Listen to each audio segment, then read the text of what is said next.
Hello, welcome to the second one of my religious life.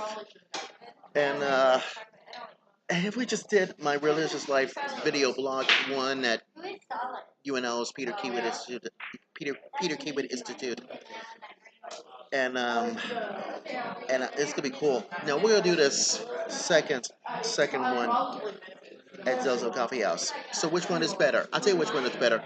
Either it's gonna be you know who, you guessed it, Peter Kiewit Institute, or should we say you guessed it, Zozo Coffee House. I don't know which one is this. I don't know which is which, or haven't we? As we all do. So I'll find out what it is. We're supposed to be doing my religious life video blog. Probably Tuesday or probably whatever it is. Give me civilized. Never mind. I won't say it. So, anyways, this is it, folks. This is it. It's gotta be you know who with the last Sunday of Epiphany. And get inside this Matthew thing. God, I wish I could read Matthew chapters because everybody else, you know what I'm saying. Anyways, here it is, the last one, Matthew chapter 17, verse 1 through 9 says, 6 days later, Jesus took him, Peter, and James, and his brother John, and led them on a high mountain, and them by themselves. And he will be transfigured before them, and his face shone like the sun, and his clothes became dazzling white. Now suddenly there appeared to them Moses and Elijah talking with him. And Peter said to Jesus, Lord, it is good for us to be here. If you wish, I will make 3 dwellings here, one for you, one for Moses, and one for Elijah. While he was still speaking, suddenly there was a bright cloud overshadowed them, and a, and from the cloud a voice said, "This is my son, the beloved. With him I am well pleased. Listen to him." And when the disciples heard this, they fell to the ground and were overcome fear. Become by fear. But Jesus came and touched them and saying, "Get up, do not be afraid." When they look up, they saw no one except Jesus himself alone. As they were coming down the mountain, Jesus ordered them, "Tell no one about the vision until the Son of Man has been raised from the dead." Raised from the dead. So, this is going to be outrageous. It's going to be outrageous, you know what I'm saying. Anyways, anyways, here's my purpose. I bet, oh yeah, Father Jason. So, I cannot believe my eyes and ears. I know it's Soul Food Sunday. It was a surprise. And Father Jason ends up with, oh boy, a powerful sermon about the light of Christ and the light that shines from during his transfiguration and transforms Peter, James, and John. And that's why Father Jason tried to eliminate.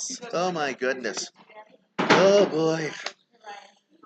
You know, this morning I was so surprised for this last Sunday of Epiphany. And I cannot believe this. You know, I heard this. I heard Father Jason heard a wonderful, powerful sermon at Resurrection, and I tell you one thing I was about to say. Wow, that This is what happens. That was the best sermon yet. Yeah, because you know why? Because it was a and fantastic. And I read some thoughts from some of my friends at Resurrection, and Kristen Leo sings with me. It says the best sermon, your best sermon yet. And Monica says fantastic, and she has agreed. And this is what I put. Amen. Get your praise on. Amen. Yeah. And Jenny Emerson just says that sitting here with tears flowing down her face,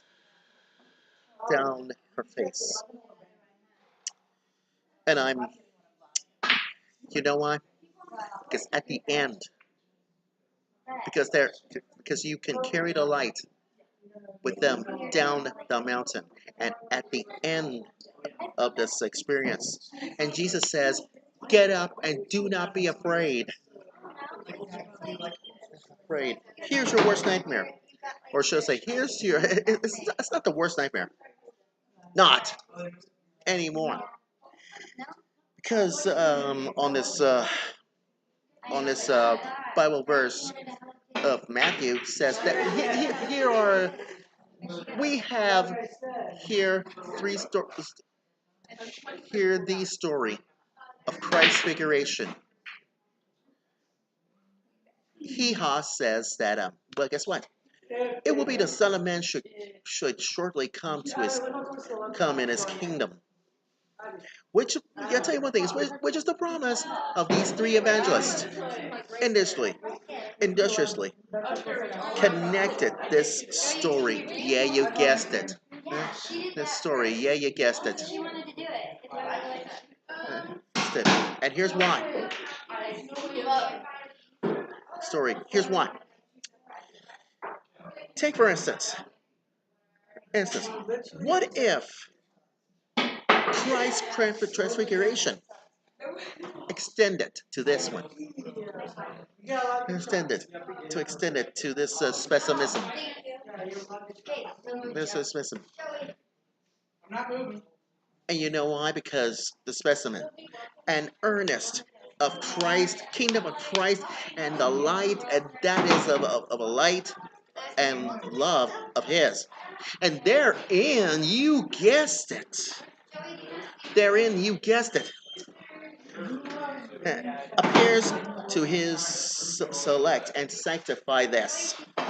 By this one. Well, guess what? When Peter speaks, people listen. Well, not when E.F. Hutton talks, people listen. When, that's why Peter speaks of this as the power and the coming of our Lord Jesus. That's in 2 Peter chapter 1 verse 1. Chapter 1 verse 16. You know why? Because it has an emanation of his power. And previously, notice of his coming, which is what? Fertility. Introduces, yeah, you guessed it, his power. Introduces what? By such prefix. Now, give me one of the reasons why when Christ was here in his humiliation, and though his state in the main was a state of abasement and afflictions, and there were some, you guessed it, there were some, you know who, that's right, might be himself, you know what I'm saying, because the glimpse of it is mixed it, that he, he himself might be the more encouraging and his sufferings and others. Last, the offended. His three things: his birth, his baptism, his temptation, and finally his death. These are the four things that I want you to know. That the most remarkable instance of his humiliation, and these were each of them attended with some signal points of glory and the smiles of heaven. And the public, when the series of his public ministry is continuing his humiliation, guess what? You guessed it. Here, just in the midst of that. And when it comes in this discovery of his glory, guess what? Now that he is in heaven and he has his descendants, should I say condescensions. So when he was on earth, he has advancements. So, so this is why it concerns Christ's transfiguration.